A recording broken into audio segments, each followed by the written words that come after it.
Well, hello everybody. Danny back from Deepsouth Homestead for Porch Time today. Out here on the swing, guys. I finally waited till the sun got in a particular point. Now it's hot. It's 90-something degrees out here. It's hot, but at least I'm in a shade, and we're able to use our swing till we get the roof put on the shed here. I have to wait till a particular time of the day to do this. So, and we got just blue skies, light breeze today, hot as all get out, dry as a powder house. You know, I mean, that sounds really, really weird, you know, knowing that there's parts of the country that's literally devastated because of the amount of water that has been displaced from the heavens. And you know, I don't know how long we're going to be dry, because there is 2 more tropical systems coming. One of them is pointed right at us.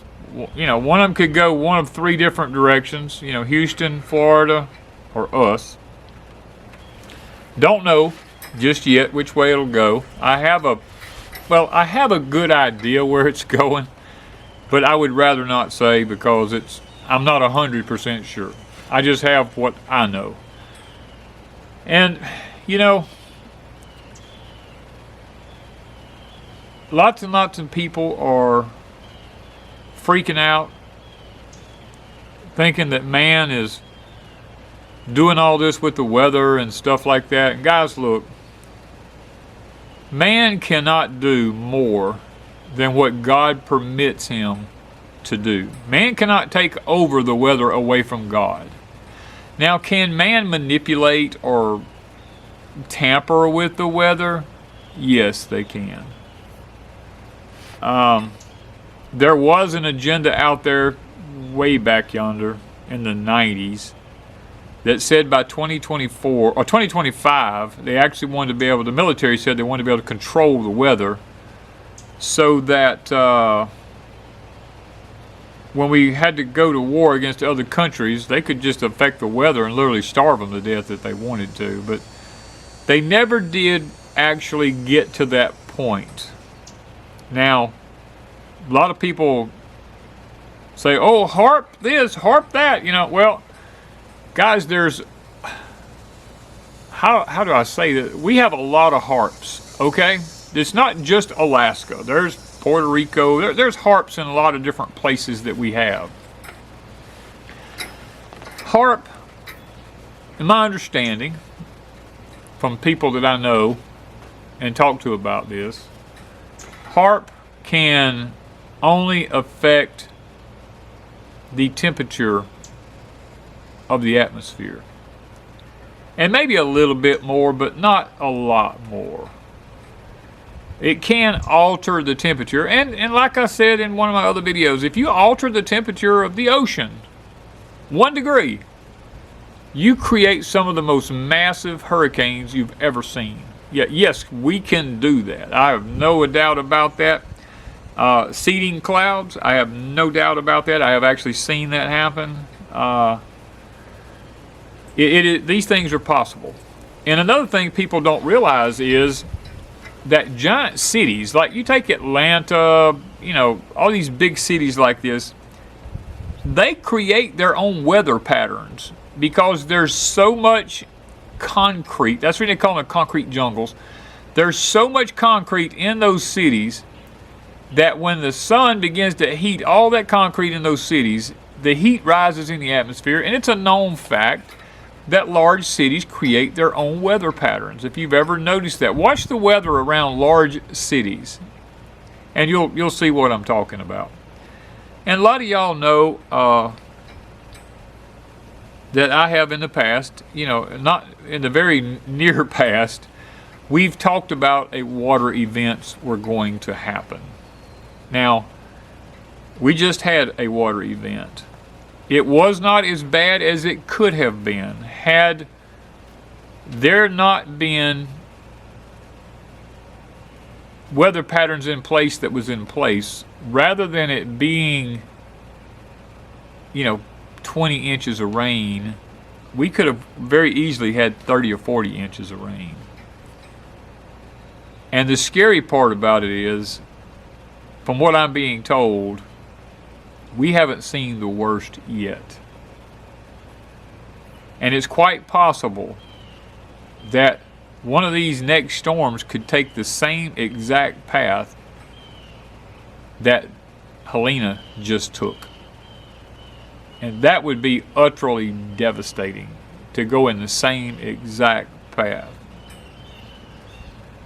But just as devastating would be to take a new path and do even more destruction in other parts of the country where, to be honest with you, we don't have the financial resources. Well, we do. Let me rephrase that. We do have the financial resources in this country to take care of this country. Our problem is we're dispersing our financial resources in other parts of the world where we have no business being at. And we're sending our men in uniform, women in uniform in other places when we need them back here to help put our infrastructure back together in our own country. Now, a lot of y'all may not agree with that, and really it doesn't matter to me. I mean, it's my personal belief. I can believe what I want to believe, but I'm telling you, we have outstepped our boundaries, and we're going to pay for it. Let's just put it that way. Now, where does all that leave us as a country today? You know,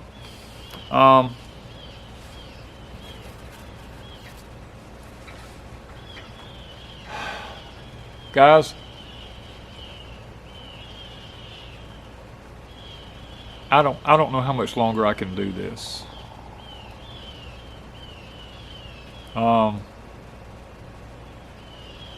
Let me relate something to you, and maybe you'll understand what I'm fixing to talk about. When my wife that passed away, we went for just a simple lung checkup for her, and the doctor came out, the lung doctor came out and told me that she only had about 2 weeks left to live. And neither one of us was expecting that. We just went for a checkup, you know. And I told him, I said, well, she's only got 2 weeks left to live. Keep her in the hospital so that she can get the care she needs. He agreed. Well, the oncologist, which was a fantastic guy, great Christian man, prayed with us all the time, he came around to the room to see her. And guys, I saw two people's hearts ripped out at one time. When he came into the room to talk to my wife and me, she begged and pleaded for him to do something. And he said, there is nothing I can do. I've given you every treatment that I'm permitted to give you. I can't do any more. And she said, but I'm not even 50 yet. I haven't seen my grandkids grow up or anything. And he said, I can't fix it. And as he walked toward the door, I walked with him, and he turned around and he said, I can't keep doing this. And we walked out into the hall, and I said, brother, what do you mean you can't keep doing this? He said, watching a woman sit there like that deserves every chance to live, and I can't give it to her. And he walked off.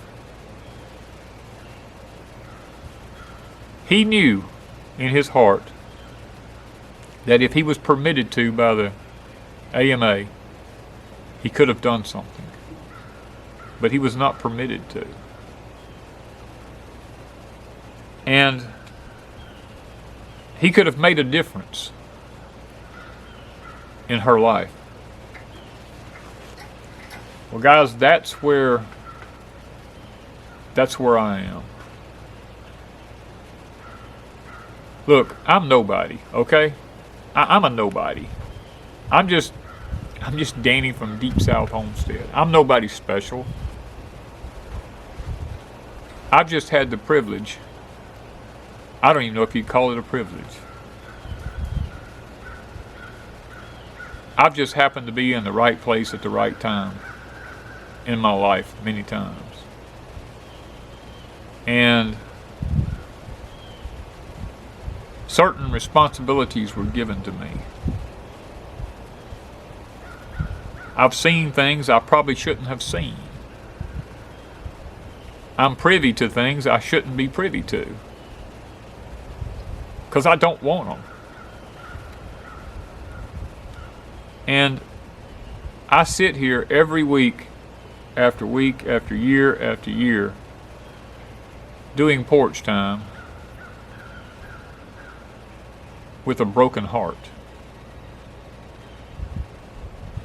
because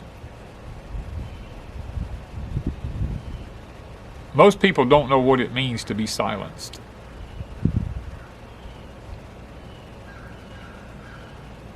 But you know, there comes a point in life where if you can help somebody, regardless of the consequences, you know, a person needs to be helped. I've witnessed it firsthand. I've seen the devastation that people who just witnessed this hurricane has seen. And let me tell you something about the differences between war and hurricanes. In war, batteries are dropped on particular locations. You can have a sortie fly in, and they can come into the theater, and they can drop a battery, and they can take out certain things. And 200 yards from there, 300 yards, everything looks fine, like nothing ever happened.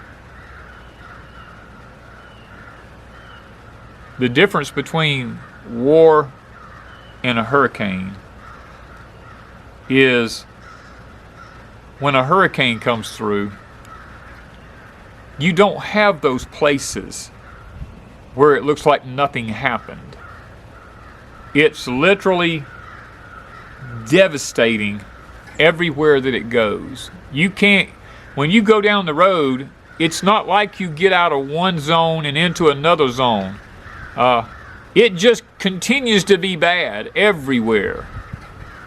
We learned that. I mean, I've been through so many hurricanes. The last one that was really bad was Katrina, and it was worse than any war zone there ever was. I mean, literally, there was nothing. I mean, when I say nothing, there was nowhere that looked normal afterwards.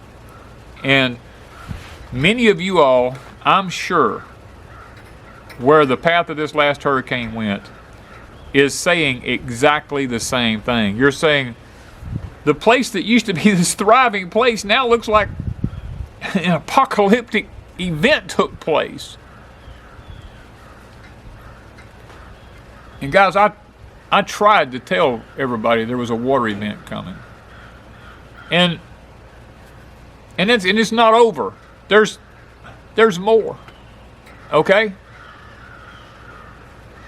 And how do you prepare for something like that? You learn from the last time. Will you ever be fully prepared? The answer is absolutely not. No. You will not be prepared completely. All you can do is fill in the gaps and the holes when it happens, so that the next time something happens, like for instance, I'll just give you a for instance. Most people don't carry cash anymore. They just have a card. And if they do have cash, they get $100 bills to stick up. Well, there's red flags with that everywhere. Now, we are moving to a cashless society. I totally understand that. And then it will be truly devastating. I witnessed firsthand, after different hurricanes, that business would open up. And they did the old-fashioned thing of writing out everything, or had a little, mechanically operated register. And if you had 1s, 5s, 10s, and 20s, you could pretty much buy anything you wanted to buy. But I saw people step up with a $100 bill after standing in line for hours.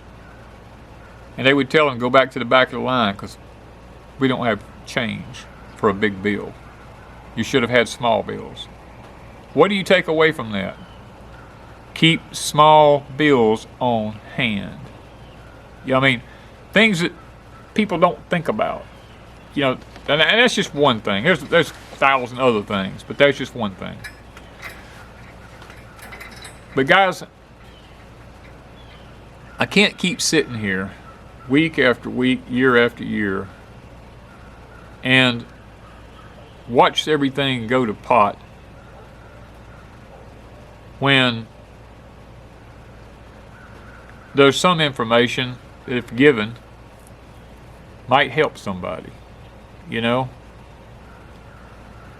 Wanda and I were driving around the other day going to the doctor, and we noticed they already have Halloween stuff out down here everywhere. They've got these, and then church people, now I want you to get this, church people got these big old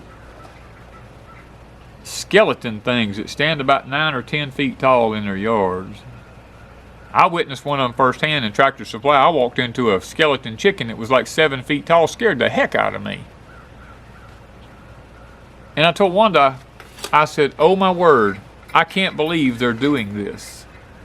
Of course, Wanda immediately knew what I was talking about because we're both privy to some of the same information. Guys, and I may get took down for all this. I don't know. This may be my last porch time. I don't know. There's things that's being hidden from people. I'm trying to find the right word. There are entities, I guess entity would be the right word. There are entities that are here that are 8 to 12 feet tall. If you don't believe me, ask some of these boys in the military who's been to Afghanistan and different places where they've seen them. But you will never see it on the news, hardly ever talking about it. And guys, they're here. They've never left the earth. They've always been here. You go back to all the way in biblical times with Goliath and his brothers and the king that had the bed the Bible talks about that was, I forget how long it was, 10 or 12 feet long. Goliath was a giant. Those giants have never left the earth. They're still here. And that's all being hidden from people today. But they're getting everybody used to seeing things that's extremely tall like this because they picked the perfect time of the year, Halloween, to put this spooky stuff up that's like this so that when you're supposed to be scared of the big skeletons, then when you actually do see these things, you'll say, oh, okay, I've already seen it. Yeah, and you go on about your business and nobody will think anything about it.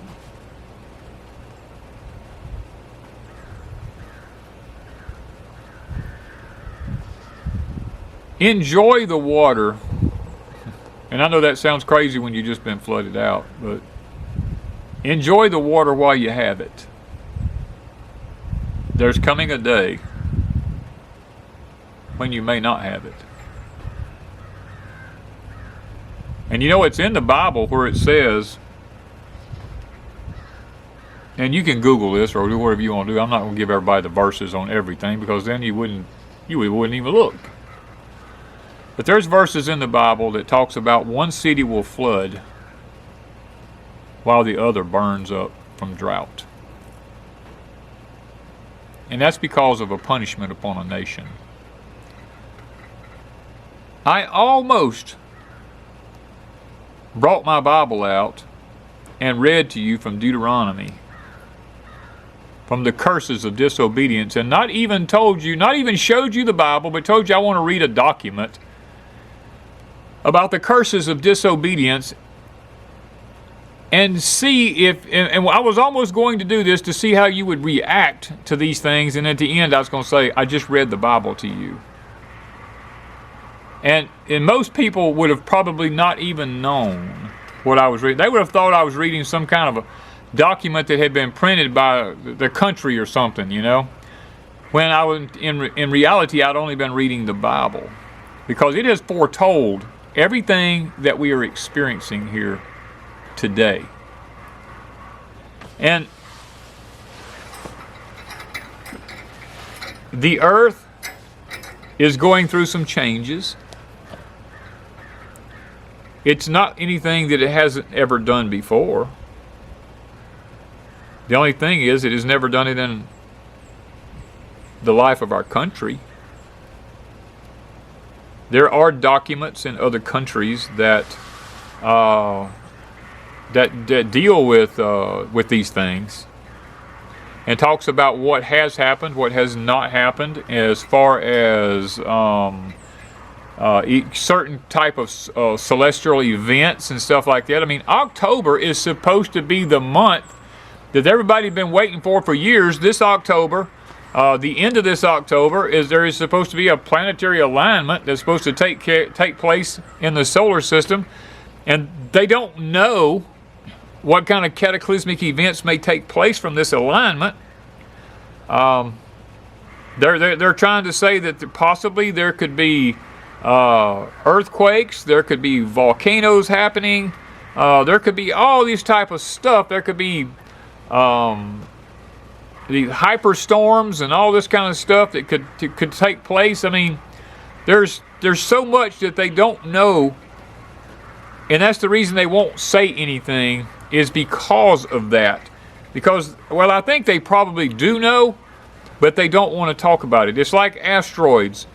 Right now, we're in an asteroid belt right now, and asteroids are hitting the Earth, coming and going. They're not talking about it. Insurance companies know about this because homes are being hit, burnt, fires are being started all over the globe, and they call them wildfires, and they're started from asteroids. And then you have the one, what's the big one? Apophis. They keep talking about. They said, oh, in 2029, this one's going to hit the Earth, and it's the size of, 3 football fields or something like this, and it's supposed to cause all kind of tremendous devastation. Well, what they haven't told everybody is they've moved that date up to, let's just say they took some years off of it, okay? And it's going to happen, they say, a lot sooner than what they anticipated. Now, will it happen? I don't know. I'm not a scientist. But what I do know is that the governments of the world are making all kinds of preparations for this. Even the elite in Hollywood and just the rich people and all this kind of stuff, they're doing the same things. They're making preparations for all this stuff. And guys, I don't sit and talk about all this stuff all the time, because really I don't see where me sitting around talking about this is going to make any big difference, because we can't change it. It's in God's timetable. It's going to happen. Is there any way you can prepare for a meteor strike? No. I mean, you can do your normal preparations, have food, have a way to get water, have a way to purify your water, have a way to keep a roof over your head, to be able to keep a fire from burning your house down, all this kind of stuff. Be EMP protected in case, you know, the lines, we have an electromagnetic pulse or a CME, a coronal mass ejection, which is probably more likely than a nuke is.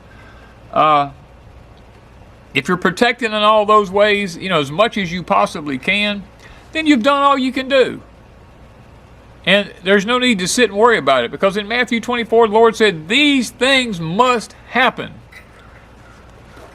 We can't change it. So for someone to sit and harp on it, it brings anxiety to some people. And they can't change it and they can't fix it. All I do is tell people, look, prepare. Do the best you can with what you have. And lean on the Lord to help you through the rest of it.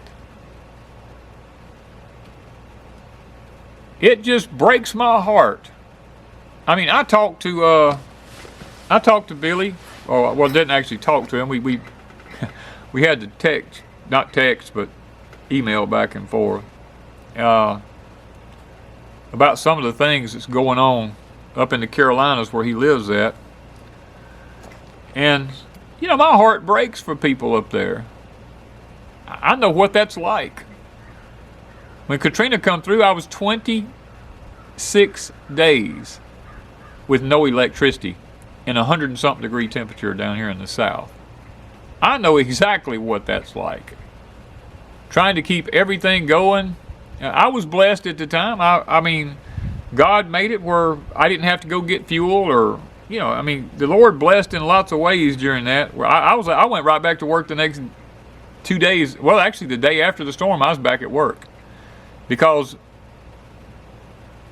my skill, I'm having to use the right words, my skill at that time was needed at a facility. And I was told whatever I needed, I could have, as long as I made sure I took care of this one facility. And I did. Now, I felt sorry for my wife at the time, because I had to leave her at home, and I would travel back and forth. You know, we would spend the night. Well, we learned that the home that we had was very difficult to live in the way it was with no electricity. And we actually put a tent on the porch and slept on the porch at night with a little fan blowing on us. And the way we would know that the generator ran out of fuel was the fan would turn off in the middle of the night. You know, so I feel for the people that where these devastation of this storm went through.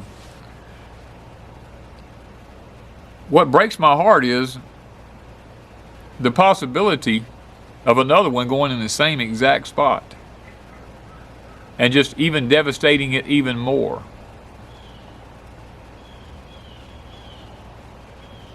But there's nothing I can do about it. And for me to sit here and tell you that that's going to happen would be wrong, because I personally don't know if it's coming to me. I don't know if it's coming to you. I don't know if it's going to Texas, Florida. I don't know where it's going. I just know that I've been told that there's 2 of them coming. I'm not happy about it. I'm going to be honest with you. It don't make me happy. And there's no sense in me making you unhappy by sitting here trying to scare you to death. Just do the best you can do. Now, I'm sitting here. My dog monitors are going off behind me back here. I don't know why they're going off unless there's something back there. But I hope it's not affecting the video. Please don't let that. It's a devil. It's a distraction from the devil. That's what it is. That's how I look at it. He wants to distract y'all's attention from what we're talking about by causing one of those monitors to go off right in the middle of this. But guys, that's just a little bit about what possibly is going on. I don't want to be called a fearmonger, but I do want to see people prepared. And I'm going to tell you, please continue to prepare as best as you can. Not only for the summertime, but for the winter time also. Because just because the summer season goes away doesn't mean that we have smooth sailing through the winter, because the winter could be just as bad as the summer has been. Just not with let's just say without the heat, okay? It could be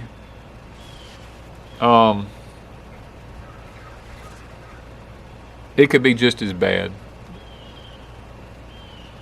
Suppose you had hurricane force winds. Let's just say, suppose you had Cat 3 hurricane force winds in the winter time with snow, and then you turned around and had heat right behind it to melt the snow. Can you imagine the flooding that would take place? The snow drifts that would happen? The roofs that would be torn up, power lines tore down, and no way possible without wood heat to stay warm in a house. And suppose, let's just say hypothetically, if you know what I mean, that our resources like natural gas, propane, electricity, water, let's just say hypothetically, if these things couldn't be obtained in sub-freezing temperatures, what would you do? How would you stay warm? How would you eat? How would you go to the bathroom? How would you bathe? How would you have water to drink?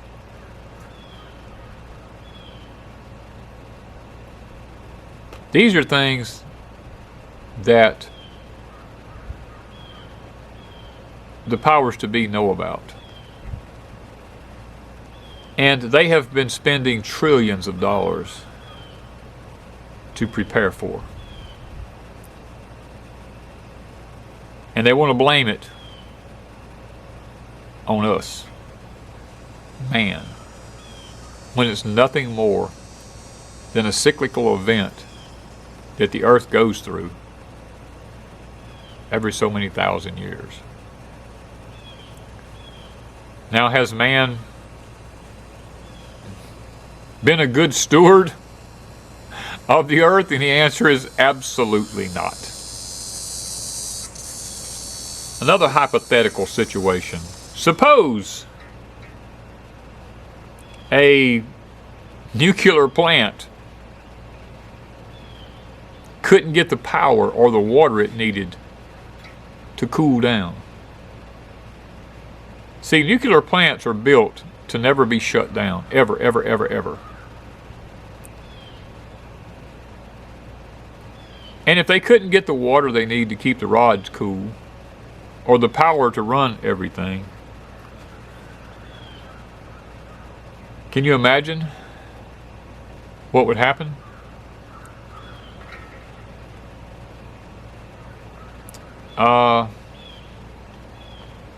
Everybody, Wanda and I, we told y'all one time, Wanda and I we looked around for different places to live, Missouri, Tennessee, Arkansas, North Mississippi, Alabama, all these places years ago. Well, after looking into all these different states, we decided, why move to worse situations than what we endure here? I wouldn't live in none of those places now other than where I'm at now, knowing what I know.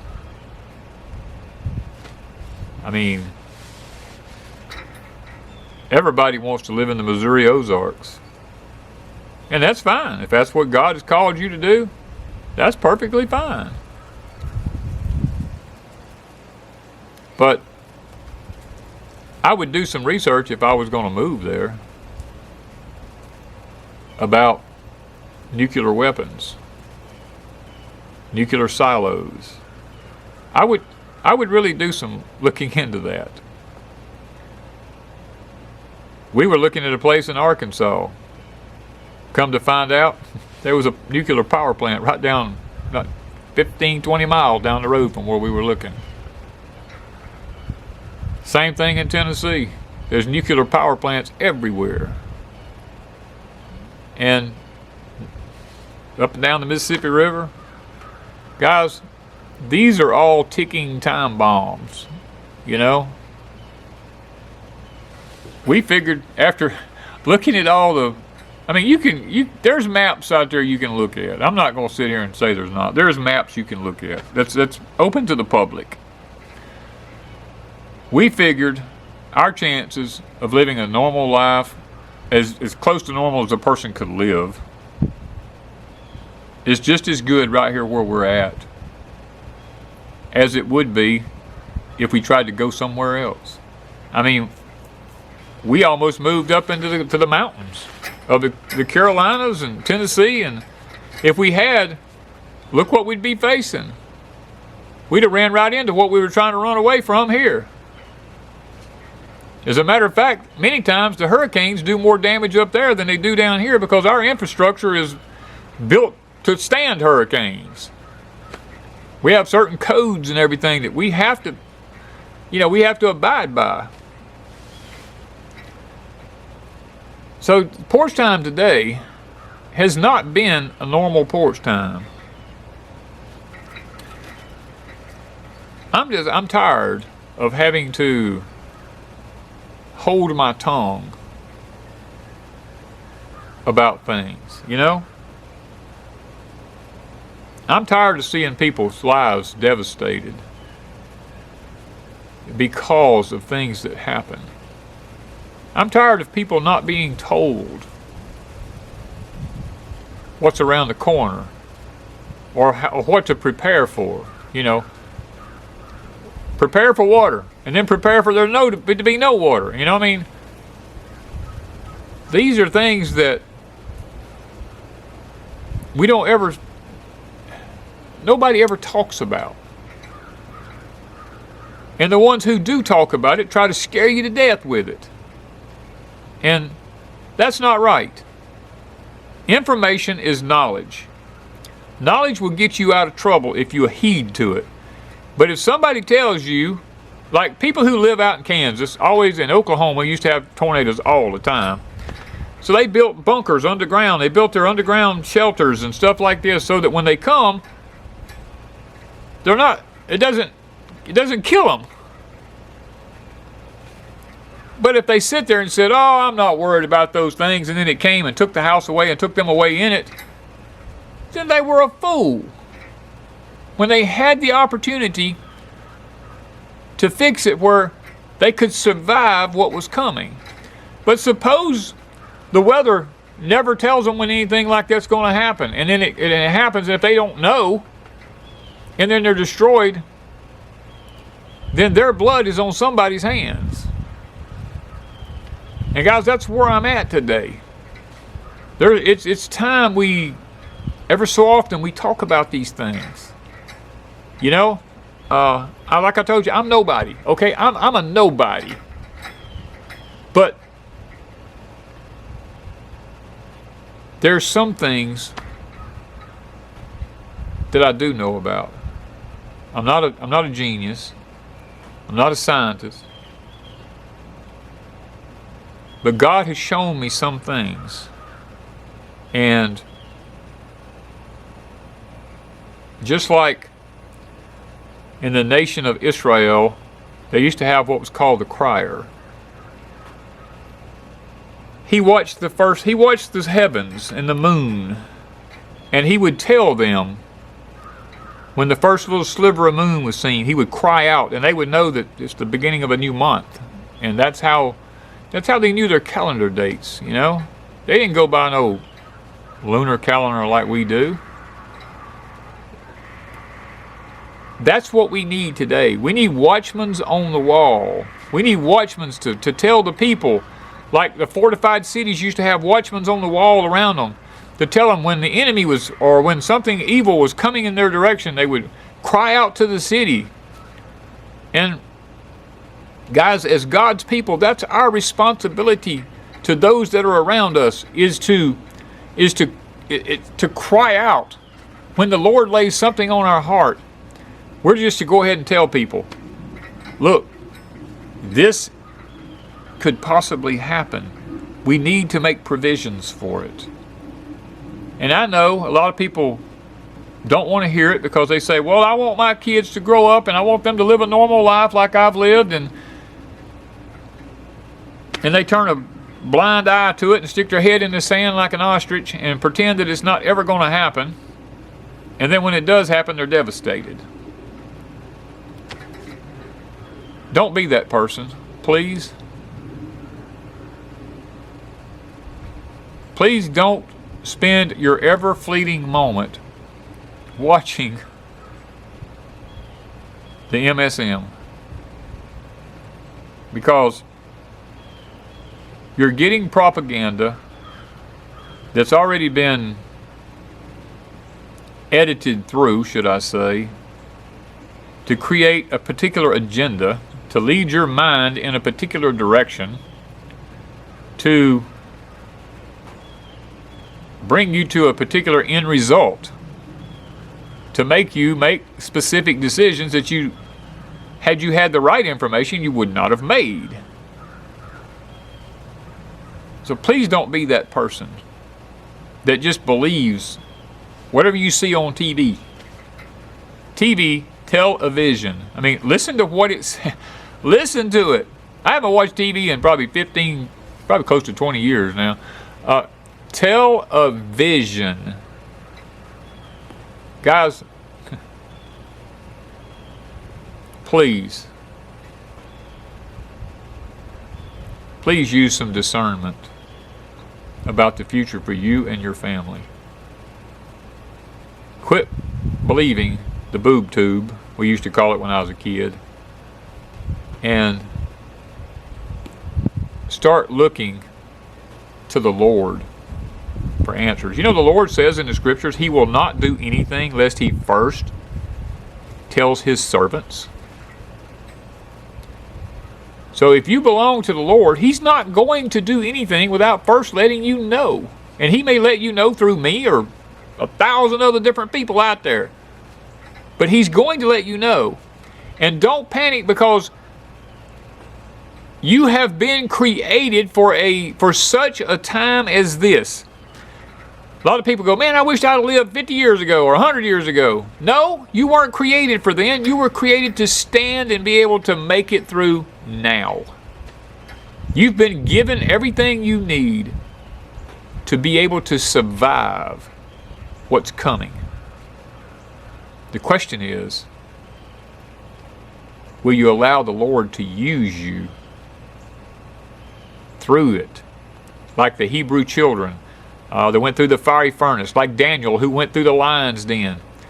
They did not shake, waver, or bend. They held true to their beliefs, and God didn't deliver them from it. He delivered them through it. That's where I'm going to leave you at today, guys. God will deliver you through the fire. Thank you, guys, from Deepsouth Homestead.